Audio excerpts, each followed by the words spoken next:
আরে আমি বললাম, তুমি কি করছো? আমি তো তোমার ভাগ্নি, তুমি আমার মা, আমার স্ত্রী, আমার মামি। আর আমি শুনেছি মামিরা নাকি মায়ের মতোই হয়। মাম বলল, আজ কোনো কিছু শুনুক না, আজ তোকে আমি যা বলি তাই করতে হবে। সেদিন প্রচণ্ড ঠান্ডা পড়ছিল, বাইরে ছিল হাত কাঁপানো ঠান্ডা আর প্রবল বাতাস। আমার ঘরের জানালা ঠিকমতো বন্ধ হচ্ছিল না, তাই আমার ভাগ্নে এসে বলল, মাম, আমি আপনার ঘরে থাকতে চাই। তার কথা শুনে আমি তাকে আমার বিছানার একপাশে যেতে করে দিলাম। রাত গভীর হতেই তাপমাত্রা আরও কমতে শুরু করল। হঠাৎ সে বলল, আমি ঠান্ডায় আর টিকতে পারছি না, আমি আপনার পাশে থাকব। আমি কিছু না ভেবেই তাকে পাশের জায়গা দিলাম। তারপর মাঝরাতে হঠাৎ সে আমার সাথে এমনটা করতে পারবে, আমি তো ভাবতেই পারছি না। আজকাল ভাগ্নেরা এমন চরিত্রহীন হয়ে থাকে। আমার নাম রূপা। আমি দেখতে অনেক সুন্দর ছিলাম, গায়ের রং ছিল একদম ফর্সা। নিজের শরীরের অনেক যত্ন নিতাম, তাই আমার তেমন বয়স বোঝা যায় না। আমি সবসময় দামি আধুনিক পোশাক পরতে ভালোবাসতাম, যা আমাকে আরও অনেক আকর্ষণীয় করে তুলত। সেদিন আমি নগরের একটি উদ্যানের পাশে গিয়েছিলাম। উদ্যানের গাড়ি রাখার এলাকায় অনেক ভিড় ছিল। আমি একটু এগিয়ে দেখি আমার পুরনো বান্ধবী সেখানে দাঁড়িয়ে আছে, আর তার ছেলে পাশে বসে রয়েছে। তার চেহারা দেখে মনে হলো হয়তো সে কোনো দুর্ঘটনার শিকার হয়েছে। আমি তৎক্ষণাৎ তাকে গাড়িতে তুললাম এবং চিকিৎসালয়ে নিয়ে গেলাম। তার অবস্থা খুব গুরুতর ছিল। চিকিৎসালয়ে পৌঁছে তাকে ভর্তি করালাম। ফর্ম পূরণ করার পর যখন আমি তার ছেলের পাশে বসলাম, তখন সে আমার দিকে তাকিয়ে মৃদু হেসে বলল, আপনি আমাদের জন্য যে একজন দেবদূত হয়ে এসেছেন, ধন্যবাদ। ছেলেটির বয়স হবে 16, হয়তো তখন আমাকে চিনতে পারেনি। আমি তাকে বললাম, আমি তোমার মায়ের পুরনো বন্ধু। আমার এই কথা শুনে সে একটু স্বস্তি পেল। এরপর আমি তাদের পাশ থেকে যতটা সম্ভব সাহায্য করার চেষ্টা করলাম। সেদিনের সেই মুহূর্তটি আমার জীবনে খুবই স্মরণীয় হয়ে থাকবে। এটা আমাকে আরও একবার মনে করিয়ে দিয়েছে জীবন কতটা অনিশ্চিত আর সাহায্যের হাত বাড়িয়ে দেওয়া কতটা জরুরি। আমার নাম শুভ। আমি সেদিন তোমার সঙ্গে দেখা করতে যাচ্ছিলাম, কিন্তু পথে একটি মর্মান্তিক ঘটনা ঘটে গেল। আমার বান্ধবীর ছেলে বলল, চিকিৎসালয়ে পৌঁছে যখন তোমার মায়ের খবর জানতে চাইলাম, তখন তুমি ভয়ে আর দুশ্চিন্তায় ভেঙে পড়েছিলে। আমাকে জড়িয়ে ধরে তুমি কাঁপা গলায় বলেছিলে, আমি মাত্রই ঠিক হয়ে যাব, তাই না? ডাক্তাররা তোমাকে ভিতরে নিয়ে গেল কেন? মায়ের কিছু হবে না তো? তার এই প্রশ্নগুলো যেন আমার হৃদয়কে বিদ্ধ করছিল। আমি তার মাথায় হাত রেখে বললাম, চিন্তা করো না, আমরা সবাই তোমার পাশে আছি, কিছুই হবে না। আমার কথা শুনে সে একটু শান্ত হলো। কিছুক্ষণ পর ডাক্তার বাইরে এলেন এবং আমাকে একান্তে তার কেবিনে ডেকে নিলেন। আমি আশঙ্কার সাথে তার কথা শুনছিলাম। ডাক্তার জানালেন তার মায়ের মাথায় আঘাত লেগেছে, আর সেই আঘাতের কারণে তিনি কোমায় চলে গিয়েছেন। তার কথা শুনে আমি স্তব্ধ হয়ে গিয়েছিলাম। ডাক্তার আমাকে জানালেন যে আমার বন্ধু শিবানীকে পুরোপুরি সুস্থ হতে সময় লাগবে কয়েক দিন, কয়েক মাস বা এমনকি কয়েক বছর। তার অবস্থার গুরুত্ব বিবেচনা করে তাকে আইসিইউতে রাখা হয়েছে। ডাক্তারদের কথা শোনার পর আমি বাইরে এলাম এবং শিবানীর ছেলের সঙ্গে কথা বললাম। তাকে বললাম, ডাক্তার বলেছেন তোমার মায়ের চিকিৎসা চলবে, আর তাকে কিছুদিন চিকিৎসালয়ে থাকতে হবে। তার কথা শুনে সে উদ্বিগ্ন হয়ে বলল, তাহলে আমি কোথায় থাকব?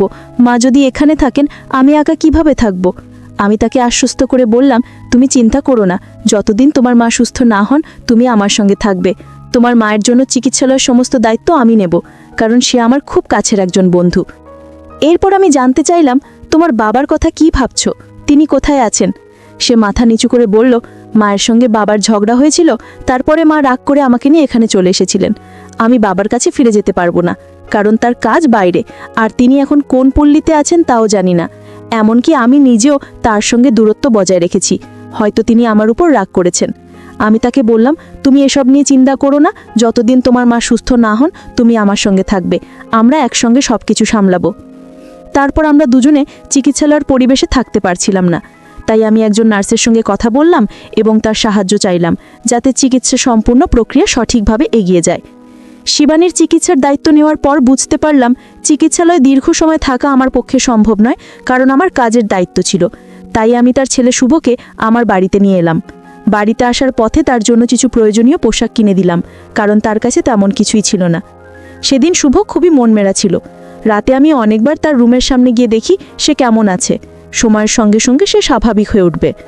পরের কয়েকদিন আমি তাকে চিকিৎসালয়ে নিয়ে গিয়ে তার মায়ের সঙ্গে দেখা করাতাম। এছাড়া শিবানীর শরীর ভালো হওয়ার জন্য আমি চিকিৎসালয়ের নার্সের সঙ্গে কথা বললাম এবং তাদের সাহায্যের জন্য অর্থ প্রদান করলাম। কারণ প্রতিদিন সেখানে যাওয়া আমার পক্ষে সম্ভব ছিল না। ধীরে ধীরে শুভ আমার বাড়ির পরিবেশে মানিয়ে নিতে শুরু করলো, তবে বাড়িতে দীর্ঘ সময় কাটাতে গিয়ে সে একটু একঘেয়েমিতে পড়ে যাচ্ছিল। আমি তাকে বললাম, শুভ, পরের বছর তোমার কলেজ শুরু হবে, তোমার শরীর ভালো আছে, তুমি যদি চাও তাহলে শারীরিক প্রশিক্ষণ কেন্দ্রে ভর্তি হতে পারো। আমার পরিচিত একটি ভালো শারীরিক প্রশিক্ষণ কেন্দ্র আছে, সেখানে তোমাকে ভর্তি করিয়ে দিতে পারি। এছাড়া তুমি নৃত্য ক্লাস বা সঙ্গীত ক্লাসেও যোগদান করতে পারো, এতে তোমার সময় ভালো কাটবে আর একঘেয়েমি দূর হবে। প্রথমে সে দ্বিধা করলেও আমার উৎসাহে সে শারীরিক প্রশিক্ষণ কেন্দ্র এবং ক্লাসে যোগ দিল। ধীরে ধীরে সেখানে তার নতুন বন্ধুরা তৈরি হলো এবং তার মন ভালো লাগতে লাগলো। শুভ এখন নিজের জন্য আরও যত্ন নেওয়া শুরু করলো। জীবন নিয়ে তার দৃষ্টিভঙ্গি ধীরে ধীরে বদলে যাচ্ছিল। আমার মনে হলো সে কেবল তার শৈশবের কঠিন সময়গুলো কাটিয়ে উঠছিল, আর তার সামনে একটি নতুন ভবিষ্যৎ অপেক্ষা করছিল। শুভ ধীরে ধীরে আমার জীবনে একটি গুরুত্বপূর্ণ অংশ হয়ে উঠেছিল। সে শুধু আমার কথা শুনতই নয়, আমার প্রতিটি কাজে সাহায্য করত। আমি দেখলাম শারীরিক প্রশিক্ষণ কেন্দ্রে যাওয়ার জন্য তার শরীরের সঠিক যত্ন নেওয়া খুবই জরুরি, তাই আমি প্রতিদিন তার জন্য পুষ্টিকর খাবারের ব্যবস্থা করতাম। এক রাতে আমি শুভর ঘরে দুধ নিয়ে যাচ্ছিলাম, হঠাৎ দরজার সামনে আমার পা পিছলে গেলে আমি মেঝেতে পড়ে গেলাম। শুভ ছুটে এলো, সে আমাকে সাহায্য করে দাঁড় করালো এবং নিজের ঘরে নিয়ে গিয়ে আমাকে বিছানায় শুইয়ে দিল। তার এই সাহসিকতা আর যত্নশীলতা দেখে আমি অবাক হয়ে গিয়েছিলাম। সে আমার হাত থেকে পড়ে যাওয়া দুধ পরিষ্কার করলো। আমি পায়ে অনেক ব্যথা পেয়েছিলাম পিছলে পড়ে গেলে, তাই ব্যথা সরানোর জন্য সে খুব যত্ন সহকারে আমার পায়ে মালিশ করতে শুরু করলো। আমি তার দিকে তাকিয়েছিলাম। 16 বছরের ছেলের মধ্যে এতটা পরিপক্কতা আমি কখনো ভাবিনি। আমার বয়স তখন 32 বছর। জীবনে এমন একজন মানুষ আগে কখনো দেখিনি যে এতটা যত্নশীল আর দায়িত্বশীল। শুভ তার বয়সের তুলনায় অনেক বেশি পরিণত ছিল। তার কাজ করার ধরন, তার দায়িত্ববোধ সবকিছুতেই একটা বিশেষত্ব ছিল। পায়ে মালিশ করার সময় আমি মৃদু হেসে বললাম, শুভ, আমি তো তোমাকে সবসময় ছোট মনে করতাম, কিন্তু আজ তুমি প্রমাণ করলে যে তুমি কতটা দায়িত্ববান। তোমার পরিণত আচরণ আমাকে সত্যিই অবাক করেছে। সেই দিন আমি প্রথম বুঝলাম মানুষের বয়স নয়, তার মনে এবং কাজ করার দক্ষতাই তাকে আলাদা করে তোলে। শুভর এই যত্নশীলতা আমার জীবনে নতুন এক সম্পর্কের ভিত্তি তৈরি করল, যা শুধুই বিশ্বাস এবং পারস্পরিক সম্মানের উপর দাঁড়িয়েছিল। শুভ ধীরে ধীরে তার জীবনকে নতুন পথে নিয়ে যাচ্ছিল। তার শারীরিক প্রশিক্ষণ কেন্দ্রে যাওয়া এবং নিয়মিত পুষ্টিকর খাবার গ্রহণের ফলে শরীরের শক্তি এবং মনে আত্মবিশ্বাস অর্জন করেছিল। একদিন মজা করে আমি তাকে বললাম, শুভ, এত শক্তি তোর কোথা থেকে আসে? তুই কি খাস যে এত তাড়াতাড়ি এত শক্তিশালী হয়ে গেছিস? সে হেসে বলল, আমি এখন আর সেই ছোট নেই, আমি বড় হয়ে গেছি। তুমি আমাকে এবং আমার মাকে যেভাবে সাহায্য করেছো তার জন্য আমি তোমার কাছে চিরকৃতজ্ঞ। আমি এখন তোমার জন্য কিছু করতে চাই। তার এই কথাগুলো আমাকে অভিভূত করল। শুভ তার কৃতজ্ঞতা প্রকাশ করার পাশাপাশি আমাকে সম্মান জানাচ্ছিল। এরপর সে আমাকে বলল, আমি যদি তোমার কোনো আপত্তি না থাকে আমি রাতে তোমার ঘরে থাকতে পারি। যদি তোমার কোনো সাহায্যের প্রয়োজন হয় আমি পাশে থাকি। শুভ সত্যিই খুব যত্নশীল এবং সাহায্যকারী ছেলে। আমি তার প্রস্তাবে সম্মতি দিলাম। বাড়িতে আমি একাই থাকতাম, তাই আরামের জন্য হালকা পোশাক পরার অভ্যাস ছিল। শুভ বাড়িতে থাকার সময় আমি আমার স্বাভাবিক অভ্যাসে কোনো পরিবর্তন আনিনি। রাতে শুভ মৃদুস্বরে বলল, মামি, আমাদের শারীরিক প্রশিক্ষণ কেন্দ্রে ক্লাসে অনেক মেয়ে আসে যারা স্টাইলিশ পোশাক পরে, কিন্তু আমি কখনো তাদের নিয়ে তেমন কিছু ভাবিনি, কারণ তারা তোমার থেকে তুলনামূলকভাবে কম সুন্দর মনে হয়। তুমি সত্যিই খুব সুন্দর। তোমার পরা পোশাক সবসময় তোমার ব্যক্তিত্বকে আরও আকর্ষণীয় করে তোলে। তার সোজা সাপটা এবং প্রশংসাসূচক কথা শুনে আমি মৃদু হেসে বললাম, তোর কথা শুনে ভালো লাগলো শুভ। সেদিন আমি বুঝলাম শুভ শুধু শারীরিক নয়, মানসিকভাবেও অনেক পরিণত হয়েছে। তার এই প্রশংসা এবং কৃতজ্ঞতার অনুভূতি আমাদের সম্পর্ককে আরও গভীর ও বিশ্বাসভিত্তিক করে তুলল। একদিন সন্ধ্যায় শুভ আমার কাছে এসে বলল, তুমি আমার জন্য যা করেছো তার জন্য আমি সত্যিই কৃতজ্ঞ। আমি মৃদু হেসে তার মাথায় হাত বুলিয়ে বললাম, তুই এত প্রশংসা করিস না, এখন ঘুমিয়ে পড়। সকালে তাকে ক্লাসে যেতে হবে, আমাকে অফিসেও যেতে হবে। শুভ মিষ্টি হেসে আমাকে বলল, ধন্যবাদ মামি। তার চোখে ছিল গভীর কৃতজ্ঞতা। আমি তার এই কথায় মুগ্ধ হলাম, কিন্তু আমার মনে হলো এটা শুধু তার ভালোবাসা আর যত্নের বহিঃপ্রকাশ। পরের দিন সকালে আমি অফিস যাওয়ার আগে শুভকে তার ক্লাসে নামিয়ে দিলাম। সকালবেলায় ক্লাসে যাওয়া আর বিকেলে শারীরিক প্রশিক্ষণ কেন্দ্রে যাওয়া দিনগুলো এভাবেই চলছিল, কিন্তু কয়েকদিনের মধ্যেই আমি লক্ষ্য করলাম শুভর আচরণ কিছুটা বদলে গেছে।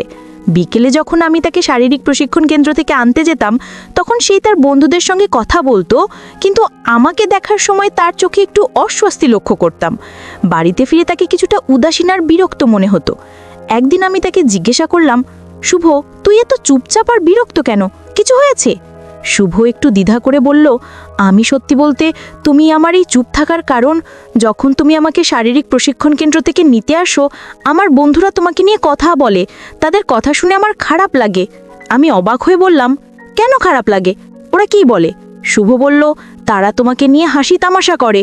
শুধু আমার বন্ধুরাই নয়, বরং ছেলেরাও তোমাকে দেখে।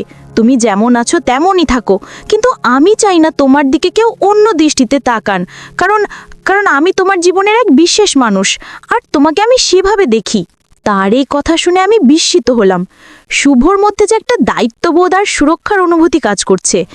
আমি তার কাঁধে হাত রেখে বললাম, তুই চিন্তা করিস না, আমি যেমন আছি তেমনই থাকবো। তবে তুই এমন কিছু পেয়ে বেশি মন দিস না যা তোকে অস্বস্তি দেয়। সেদিন বুঝলাম শুভ শুধু শারীরিক নয়, মানসিকভাবেও অনেক পরিণত হয়েছে।